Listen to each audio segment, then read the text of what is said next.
자, 오늘 에스더서 강의 마지막 시간입니다. 오늘까지 16번에 걸쳐서 에스더서를 나누었는데 우리에게 주시는 은혜가 컸죠?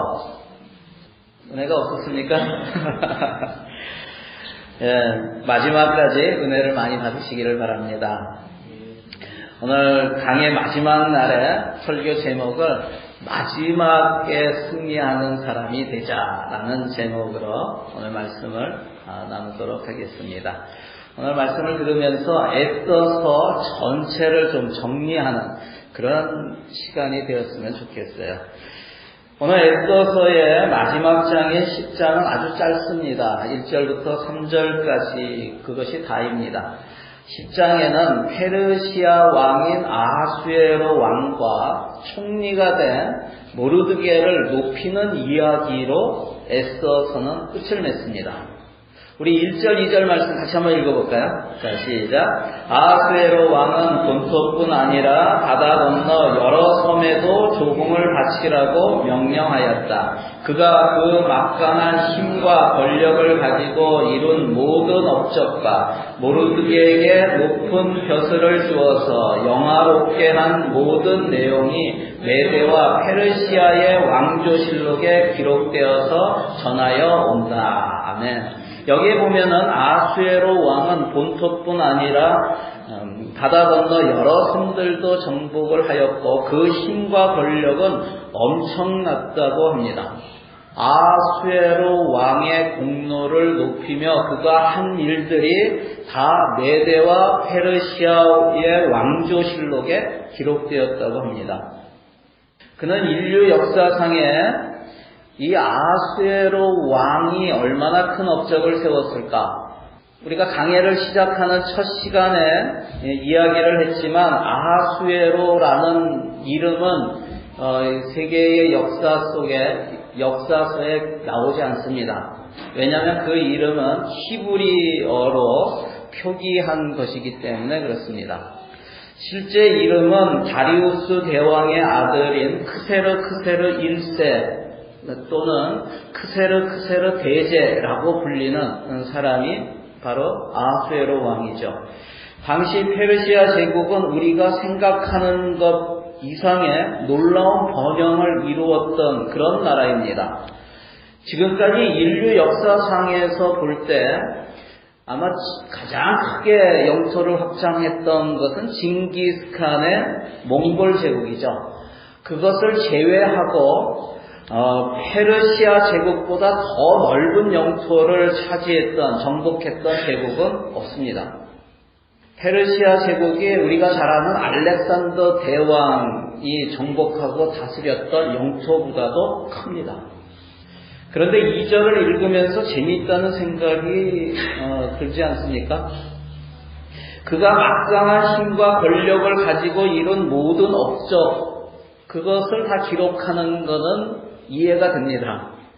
그런데 그와 더불어 모르드게에게 높은 벼슬을 주어서 영화롭게 한 내용이 메대와 페르시아의 왕조실록에 기록되었다라고 합니다. 무슨 말입니까? 모르드게에게 높은 벼슬을 주고 그를 영화롭게 한 것이 아하수에로 왕의 위대한 업적 중 하나라는 말이죠. 왜 이것이 아하수에로 왕에게 큰 업적일까요? 사실 아하수에로 왕은 통치를 하면서 실수를 많이 했던 왕입니다. 또 실패도 많이 했던 왕입니다.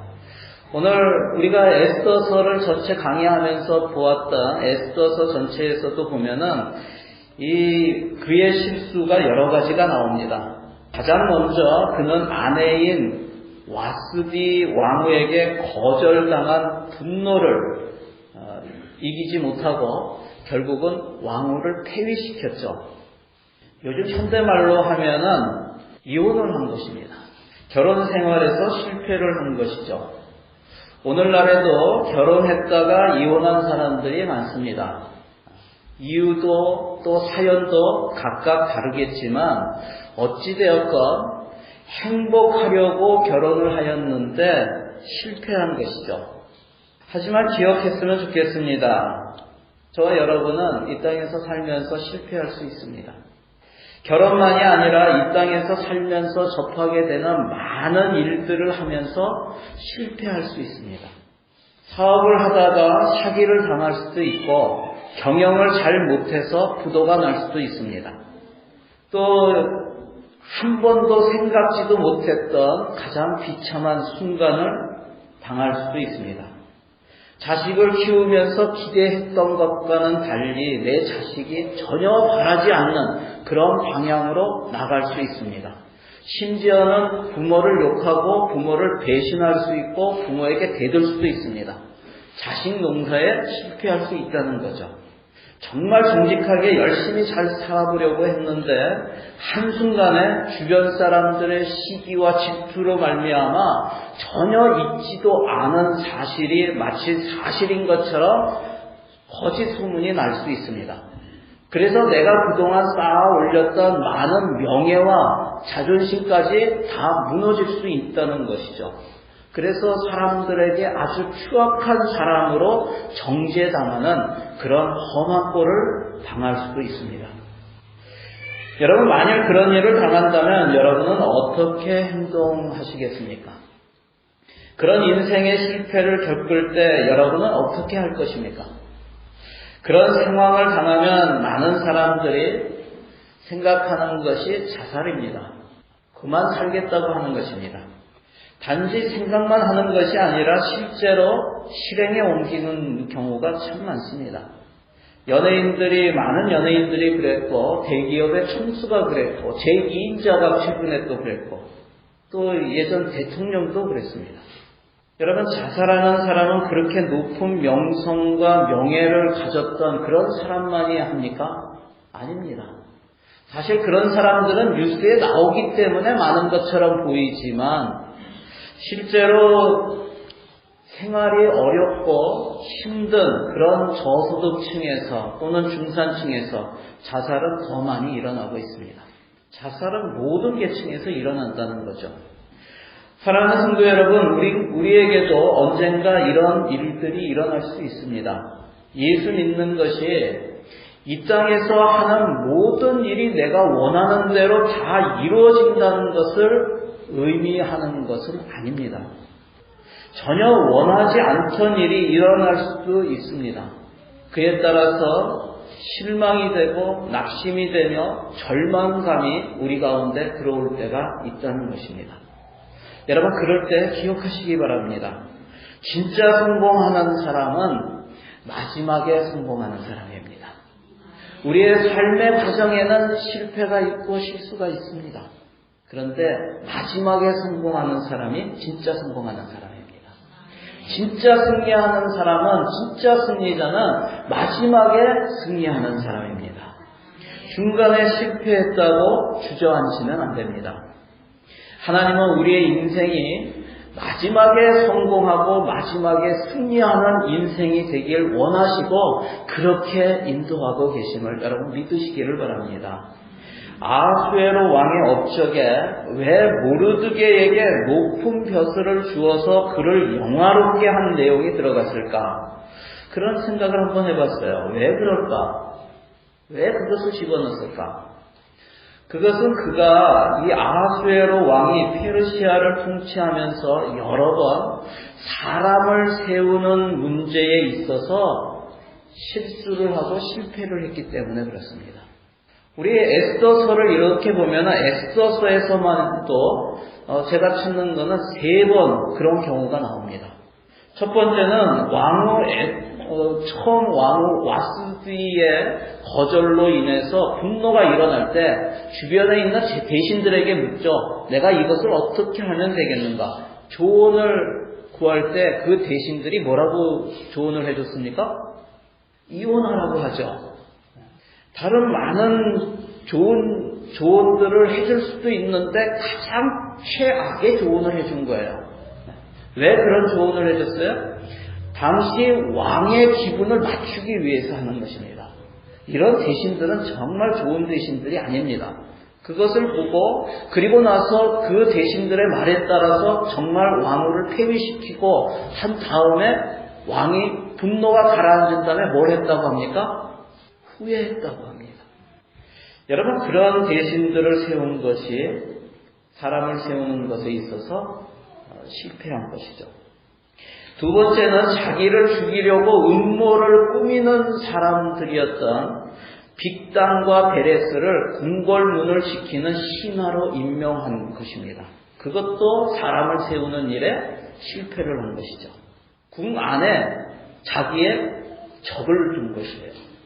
그리고 세 번째로 사람을 세우는 데 있어서 가장 큰 실수를 저지른 것이 있죠.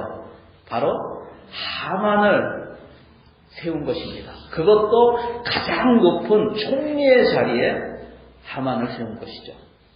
그는 왕처럼 모든 사람들이 자기에게 절을 하기를 원했어요. 하만의 행동을 보면은 그 사람의 속마음을 아는 거죠. 왜 사람들에게 다 절을 하게 합니까? 자기가 왕처럼 되기를 원했던 거죠. 또 거기에다가 왕이 높이고 싶은 사람에게 어떻게 하면 좋을까 했을 때 뭐라고 합니까? 왕이 입는 옷을 입히고 왕이 타는 말을 태워서 그 수상궁을 이렇게 다니면서 왕이 대우하기 원하는 사람들에게는 이렇게 대우한다, 이렇게 외치라고 해요. 무슨 얘기입니까? 왕의 옷을 입고 왕이 타는 말을 타고 그 속마음은 왕이 되고 싶은 거예요.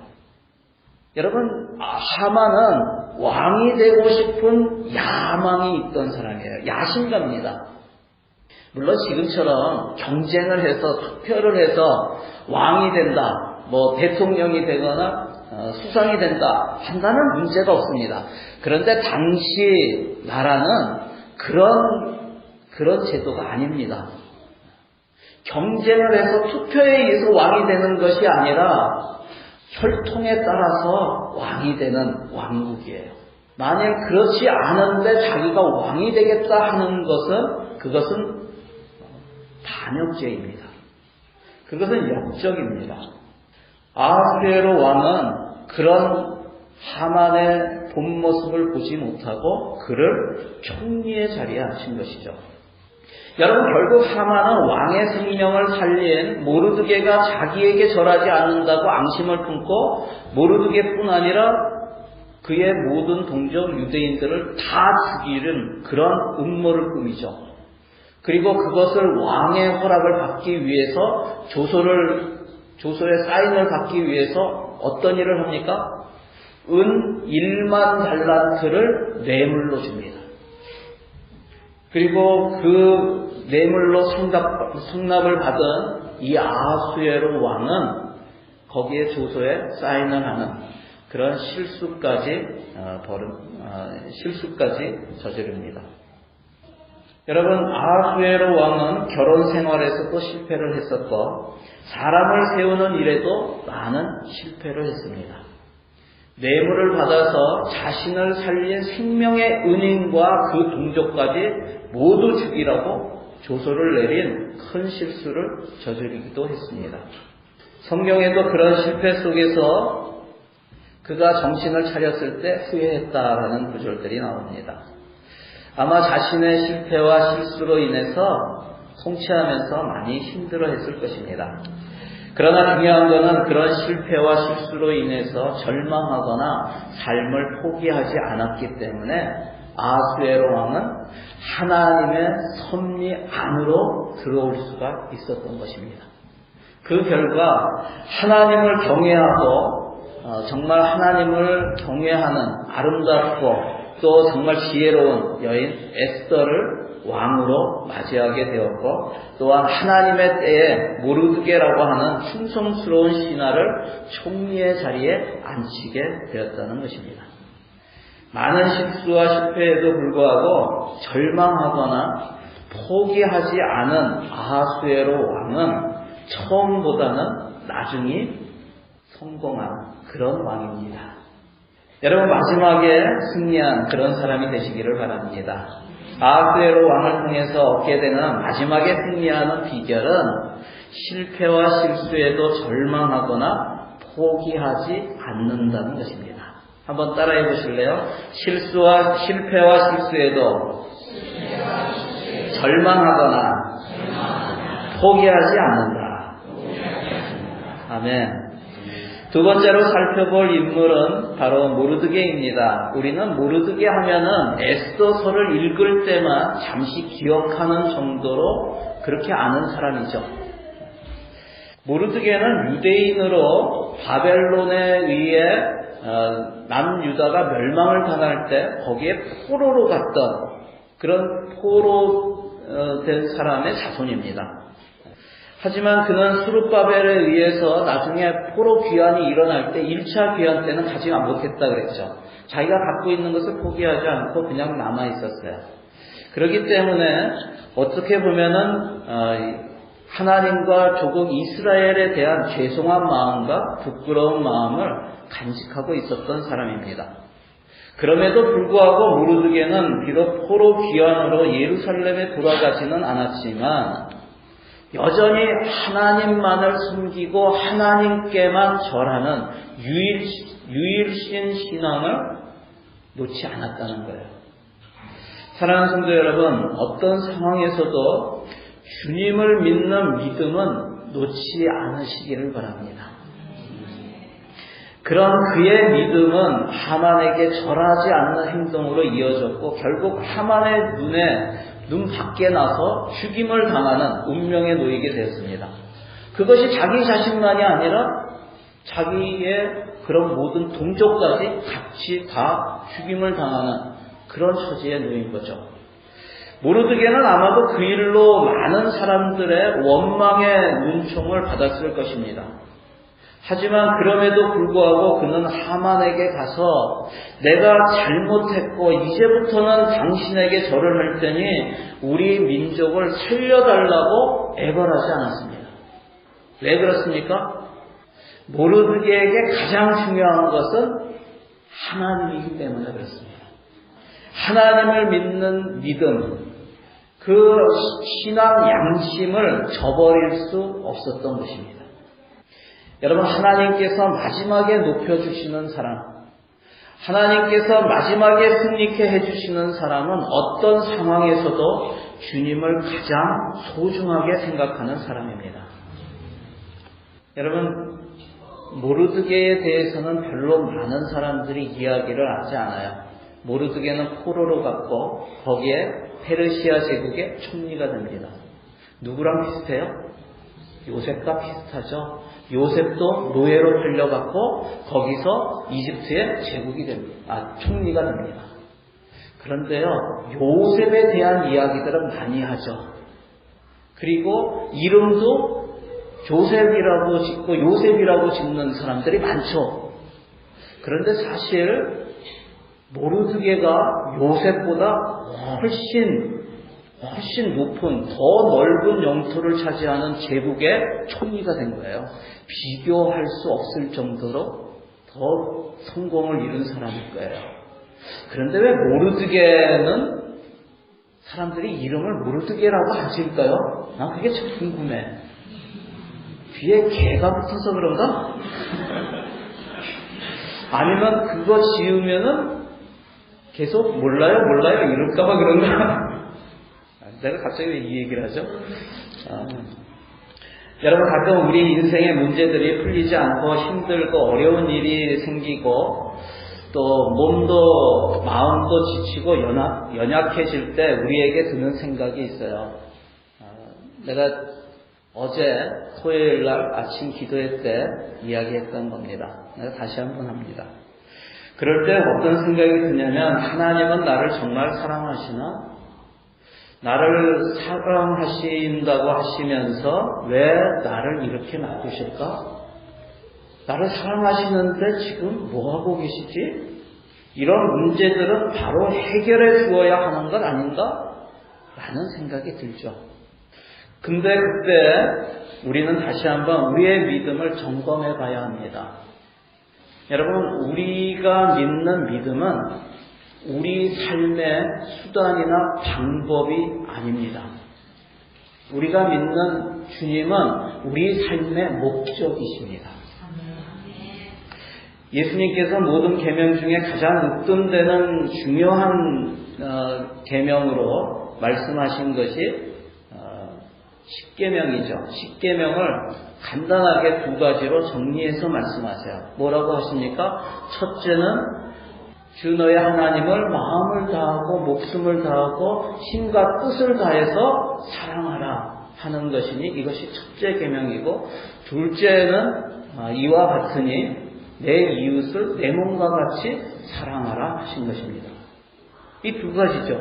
이것이 모든 율법과 선지자 중에 가장 으뜸이 되는 계명이라고 말씀하세요.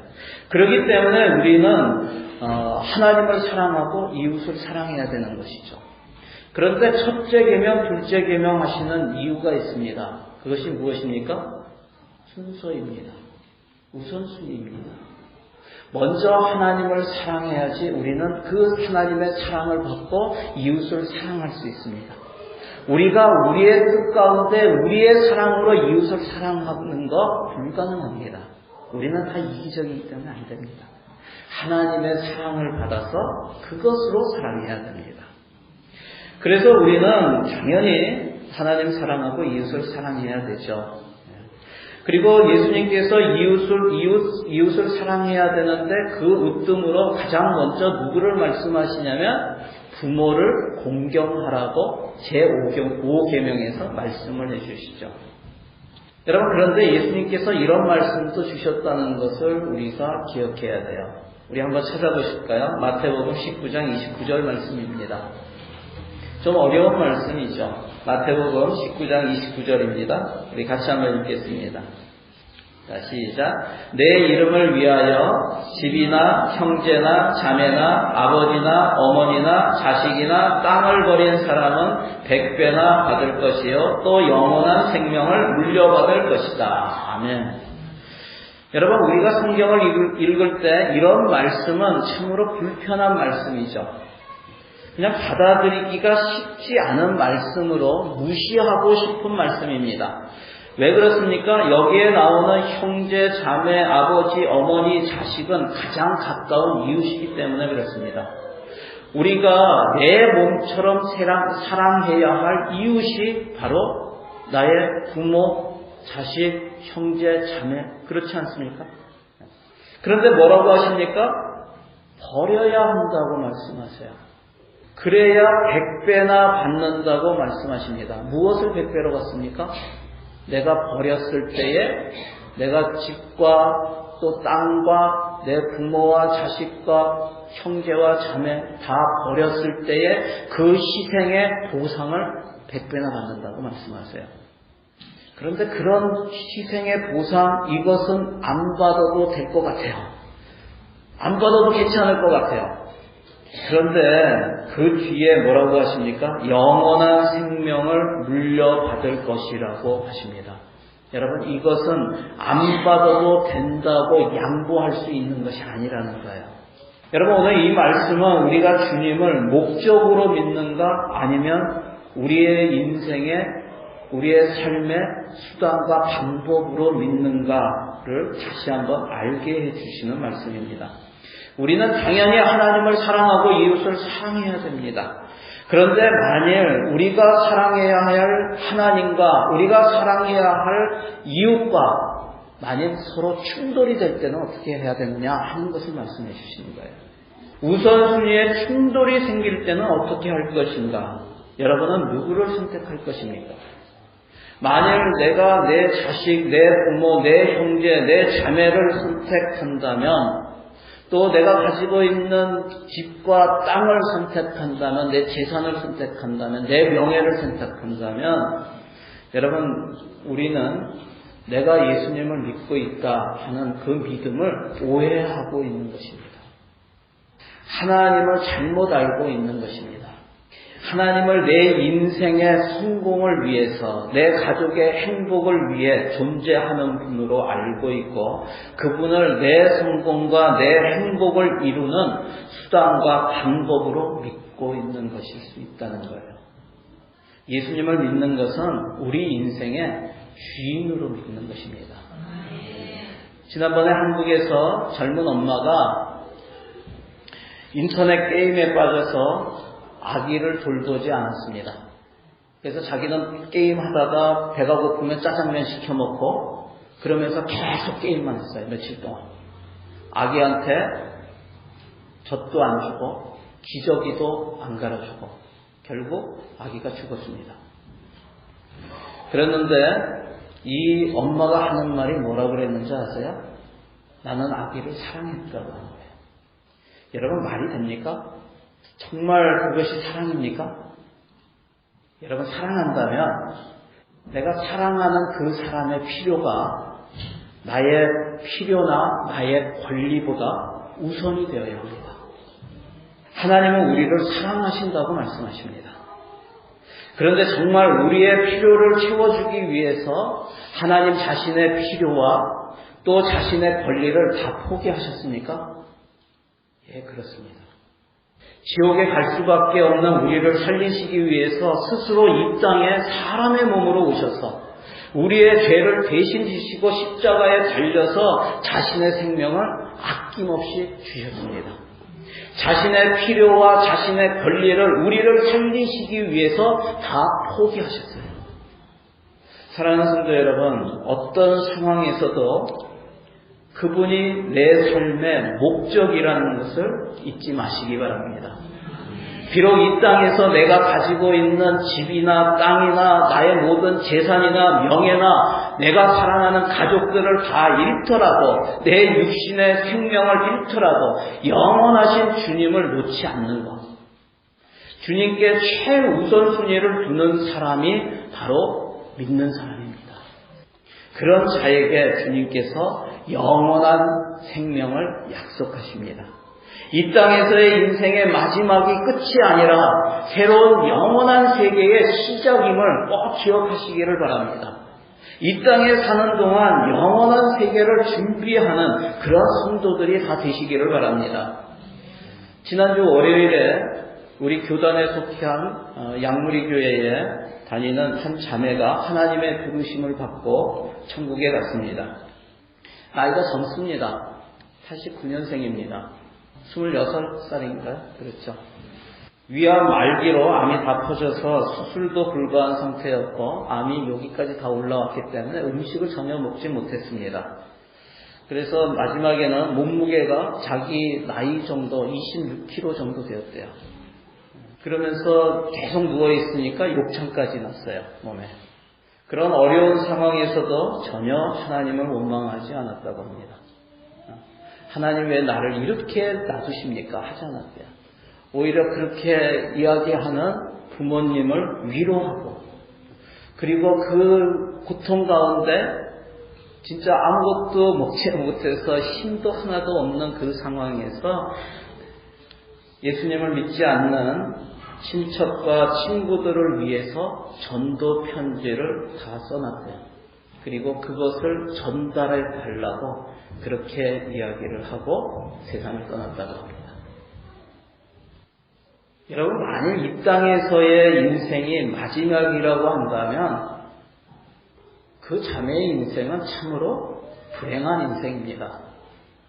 하지만 죽음 뒤에는 영원한 세계가 있고 또 인생의 마지막까지 주님을 자기의 인생의 목적으로 붙들고 영원한 생명을 갖고 또 진정한 평안 가운데 죽음을 맞이하는 그런 모습을 보면서 저는 이 자매는 정말 하나님께서 마지막에 성공시켜준 마지막에 승리를 주신 그런 자매가 아닌가 저는 그렇게 믿습니다.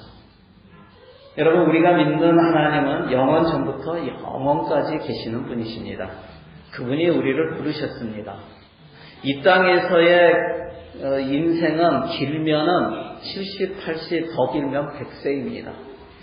그 인생이 끝나면 여러분 모든 나의 인생이 끝나는 것이 아니라 다음 생에 영원한 인생의 시작이 된다는 것을 여러분 기억하시기를 바랍니다.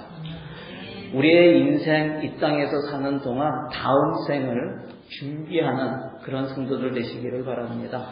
마지막에 성공하는 사람, 마지막에 승리하는 사람은 결국 이 땅의 보화를 많이 쌓는 사람이 아니라 하늘의 보화를 많이 쌓는 사람입니다. 삶의 최우선순위를 주님께 두며 믿음으로 사는 그런 성도들이 다 되시기를 바랍니다. 모르드게를 통해서 배우는 마지막에 승리하는 비결은 주님을 삶의 목적으로 삼고 최우선순위를 주님께 두는 것입니다. 우리 한번 따라해 보실래요? 주님을 삶의 목적으로 삼고 최우선순위를 주님께 두는 것이다. 아멘. 마지막으로 에스더의 신앙도 이것을 보여줍니다. 죽으면 죽으리라 하는 일사각오의 신앙이 바로 에스더의 신앙입니다. 자신의 동족을 살리기 위해서 나아갈 때 그녀는 살아계신 하나님을 믿는 믿음으로 3일간 금식하고 죽음을 각오하고 왕 앞에 나갑니다. 하나님께서 안 도와주시고 자신이 죽더라도 괜찮다는 것입니다. 그래도 하나님은 자신의 하나님임을 믿고 나아가는 것입니다. 여러분, 이 땅에서 죽더라도 주님께서 다시 살리신다는 부활의 믿음으로 사시기를 바랍니다. 우리나라에서도 일사각오의 신앙을 보여주신 분이 계십니다. 얼마 전에 영화로도 나왔죠. 누굽니까? 주기철 목사님이시죠. 일제시대 때 일본이 강요하는 신사참배를 끝까지 거부하였다가 감옥에서 순교하신 분이십니다. 여러분, 신사참배라고 하는 것은 일본이 믿는 신교가 있습니다. 일본에 많은 신들이 있습니다. 그 신들을 모신 신사를 각 곳에다가 지어놓고 거기에 절을 하라는 것입니다. 다시 얘기하면 우상숭배를 하라는 것입니다. 일본의 신들을 섬기라는 것입니다. 주기철 목사님은 이 신사참배를 끝까지 거부하고 고문을 받다가 결국 1944년 4월 22일 평양 형무소에서 생을 마감합니다. 그가 1940년 2월에 담임을 하던 평양 삼정현 교회에서 마지막 설교를 합니다. 마지막 설교 제목은 나의 5 종목의 기원이라는 제목입니다. 좀 말이 어려운데 쉽게 하면은 나의 5가지 소원이라는 뜻입니다. 첫 번째가 뭐냐면 죽음의 권세를 이기게 하여 주옵소서. 두 번째는 장기간의 고난을 견디게 하여 주옵소서. 그리고 세 번째는 노모와 처자를 주님께 의탁합니다. 네 번째, 의에 살고 의에 죽도록 하여 주옵소서. 5번째, 내 영혼을 주님께 의탁합니다. 그는 설교 중에 이런 말을 하였습니다. 이 몸 죽고 죽어 10번 다시 죽어도 주님 향한 대의 정절 변치 아니하겠습니다. 주님을 배반치 않겠다는 거예요. 십자가 주님 지신 십자가 앞에 이 몸 드립니다. 우리 초로 인생 살면 며칠입니까? 인생은 짧고 의는 영원합니다. 나의 사랑하는 교우 여러분, 의에 죽고 의에 살으십시다. 의를 버리고 더구나 예수께 향한 의를 버리고 산다는 것은 개 짐승의 삶만 갖지 못합니다. 여러분, 예수는 살아계십니다. 부디 예수로 죽고 예수로 살으십시다. 예수님을 위해 죽으면 죽으리이다 라고 하는 일사각오로 살았던 에스더나 주기철 목사님처럼 이 땅에서 사는 동안 예수 위에 사는 성도들이 다 되시기를 바랍니다. 예수를 위해 죽고 예수를 위해 다시 사는 인생이 되시기를 바랍니다. 예수님은 우리 삶의 수단과 방법이 아니라 우리 삶의 목적이십니다. 에스더를 통해서 배우는 마지막에 승리하는 비결은 예수로 죽고 예수로 다시 사는 믿음입니다. 한번 따라해 보실래요? 예수로 죽고 예수로 다시 삽니다. 아멘. 예수님은 살아계십니다. 예수 안에 영생이 있습니다. 주님은 이미 승리하셨고 하늘의 영광을 다 받으셨습니다. 우리가 이 땅에서 싸우는 싸움은 이긴 싸움입니다. 사랑하는 성도 여러분, 이 땅에 사는 동안 어떤 실패와 실수에도 포기하지 마시고 어떤 상황에서도 두려워하지 마시고 승리하신 만왕의 왕 예수님을 바라보고 끝까지 삶의 목적을 주님께 두며 예수로 죽고 예수로 사는 믿음으로 마지막에 성공하고 마지막에 승리하는 그런 성도들이 다 되시기를 주의 이름으로 간절히 축원합니다.